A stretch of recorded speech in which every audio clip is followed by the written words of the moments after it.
I was 18 years old when I got married. I belonged to a very conservative family, a Baloch family, where good daughters never say no to their parents. My father wanted me to get married, and all I said was, if that makes you happy, I'll say yes. And of course, it was never a happy marriage. Just about after 2 years of getting married, about 9 years ago, I met a car accident. Somehow my husband fell asleep and the car fell in the ditch. He managed to jump out, saved himself. I'm happy for him.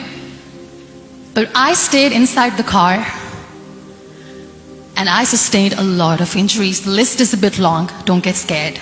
I'm perfectly fine now. Radius ulna of my right arm were fractured. The wrist was fractured. Shoulder bone and collarbone were fractured. My whole rib cage got fractured. And because of the rib cage injury, lungs and liver were badly injured. I couldn't breathe.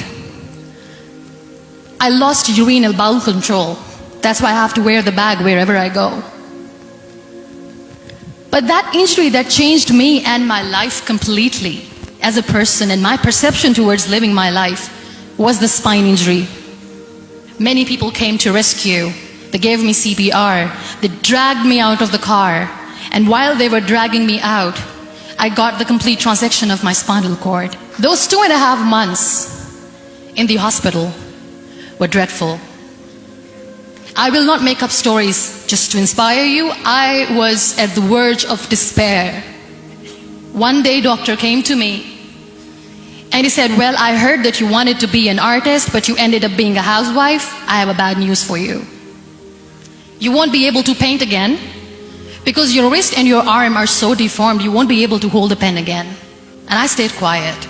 Next day, doctor came to me and said, your spine injury is so bad, you won't be able to walk again. I took a deep breath and I said, it's all right. The very next day, doctor came to me and said, because of your spine injury and the fixation that you have in your back, you won't be able to give birth to a child again. That day, I was devastated. I still remember, I asked my mother, why me? And that is where I started to question my existence. Why am I even alive? My mother said to me, this too shall pass. God has a greater plan for you. I don't know what it is, but He surely has. And in all that distress and grief, somehow or the other, those words were so magical that they kept me going. I was trying to put that smile on my face all the time, was hiding. It was so hard to hide the pain, which was there. But all I knew was that if I will give up, my mother and my brothers will give up too. I cannot see them crying with me. So what kept me going was, one day I asked my brothers, I know I have a deformed hand, but I'm tired of looking at these white walls in the hospital and wearing these white scrubs. I'm getting tired of this. I want to add more colors to my life. I want to do something. Bring me some colors. Bring me some small canvas. I want to paint. So the very first painting I made was on my deathbed, where I painted for the very first time. It was not just an art piece or just my passion. It was my therapy. What an amazing therapy it was. Without uttering a single word, I could paint my heart out. I could share my story. People used to come and say, what lovely painting. So much color. Nobody could see the grief in it. Only I could. And that day I decided that I'm going to live life for myself. I am not going to be that perfect person for someone. I am just going to take this moment and I will make it perfect for myself. And you know how it all began? That day I decided that I'm going to fight my fears. We all have fears. Fear of unknown, fear of known, fear of losing people, fear of losing health, money. We want to excel in career, we want to become famous, we want to get money. We are scared all the time. So I wrote down one by one all those fears, and I decided that I'm going to overcome these fears one at a time.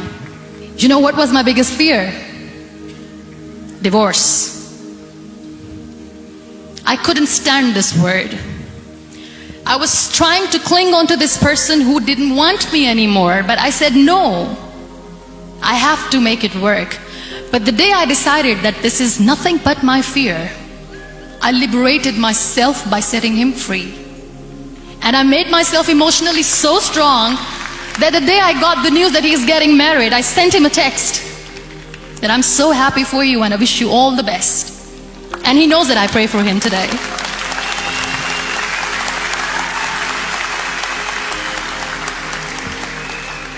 My biggest fear, number 2, was I won't be able to be a mother again.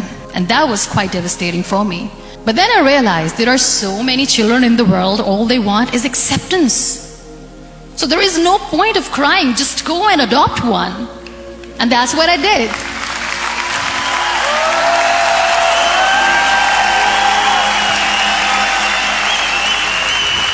I gave my name in different organizations, different orphanages, and I waited patiently. 2 years later, I got this call from a very small city in Pakistan. I got a call and they said, "Are you muniba mazari? There is a baby boy and would you like to adopt?" And when I say yes, I could literally feel the labor pain. I said, yes, I am going to adopt him. I am coming to take him home.